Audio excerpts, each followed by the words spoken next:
If you're convicted of killing babies in this country, the prison will not forget. Within hours of arriving inside, 3 things will happen. Your offence is known pretty much straight away. Your name spreads like wildfire, and your risk level spikes the second you walk through that gate. And here's the part most people don't understand. The prison now has a legal duty to keep you safe, even if the public believes you don't deserve protection. So what actually happens? Would Lucy Letby be in danger? Would she be placed in general population? Would officers treat her any differently? And does the growing public doubt these days change anything inside those walls? Let's strip away the headlines and let's talk about custody. Before we go into it, I'm Dagna and I've stood inside of the system. I've seen what the headlines miss. This is Inside Out Justice, where we say the quiet part out loud. Lucy Letby is currently in HMP YOI Bronzefield. Close conditions, control movement, very structured regime, tight supervision. Bronzefield has held high-profile offenders before, like Vanessa George, Joanna Dennehy, even Rose West. That tells you something important. That prison is built to manage notoriety and emotional offences. She isn't there randomly. She's there because that estate can manage her risk. Would she be in general population now? Not really. Offences involving harm to children, especially babies, carry one of the highest hostility risks inside custody, even in the women's estate. Because what you need to remember is, women inside have children. Some have lost children. Some were abused as children. Crimes against babies trigger intense reaction. So early management would likely involve very careful placement, restricted association, intelligence monitoring, dynamic risk assessment, but not as kindness, as containment. Because a serious assault doesn't just harm one person, it destabilizes the entire prison. But is she in danger? Realistically, yes. Child-related offences are among the most volatile categories. Add national media coverage, add whole life sentence. That increases tension massively. But here's what people don't see. High-profile prisoners are often monitored more closely than anyone else. More documentation, more checks, more intelligence reviews.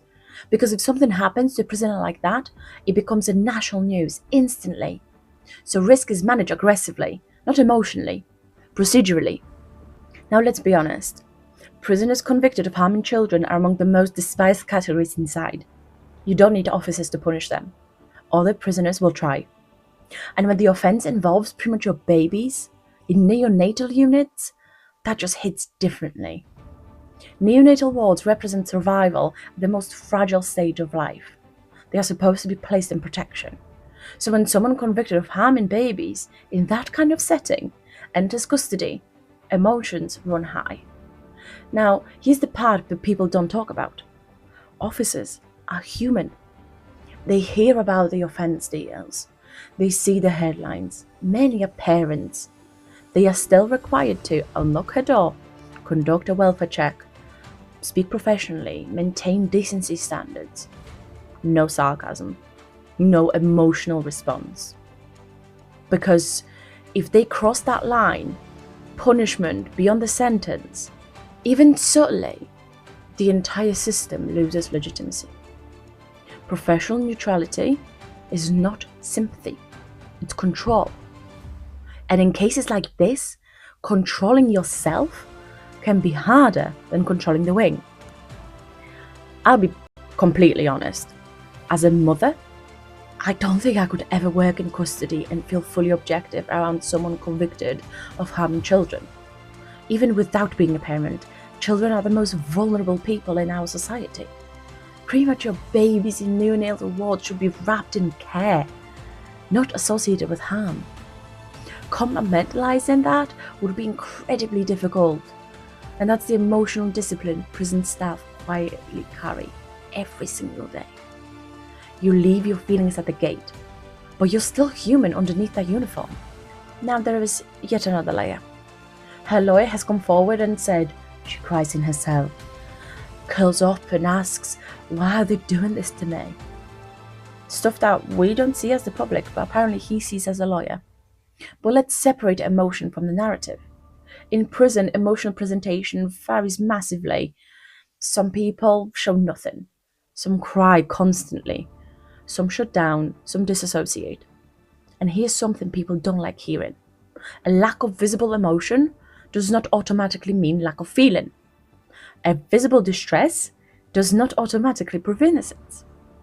People react to trauma, shock, long-term custody in completely different ways. From an officer's perspective, what matters is not whether someone looks remorseful. What matters is, are they stable? Are they at risk of self-harm? Are they vulnerable to others? If someone is crying or withdrawn, that becomes a welfare concern.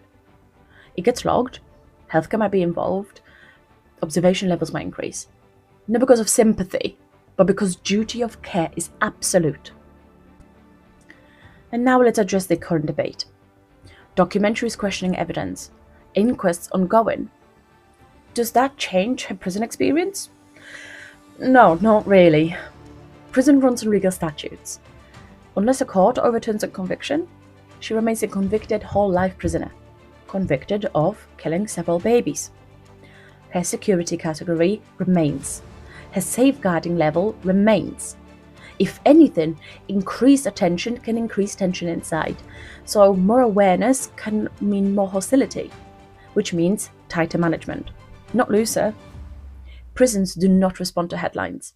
They respond to court rulings. Would she be moved? It really depends, because transfers happen because of risk, safety, operational needs, behaviour, not documentaries, not public opinion. Movements are strategic, not emotional. So, would Lucy Letby be in danger? Potentially, yes. Would she be protected? Absolutely. Would officers treat her any differently because of media debate? No. Because prisons are not built to mirror outrage. They are built to contain risk. Professional neutrality is not about agreeing. It's about maintaining control so the system doesn't collapse under emotion. And until the law changes, nothing inside changes. At the end, let me finish with this. Please let me know in the comments.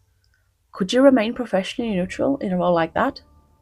Or are some crimes just too emotionally charged to ever truly compartmentalize? Let's have that conversation properly. If you want more honest conversations about how the justice system actually works, not how it's portrayed, make sure you subscribe.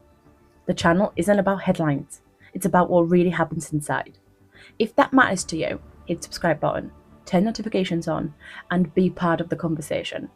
Because the system doesn't fix itself by us staying silent. I'll see you in the next one.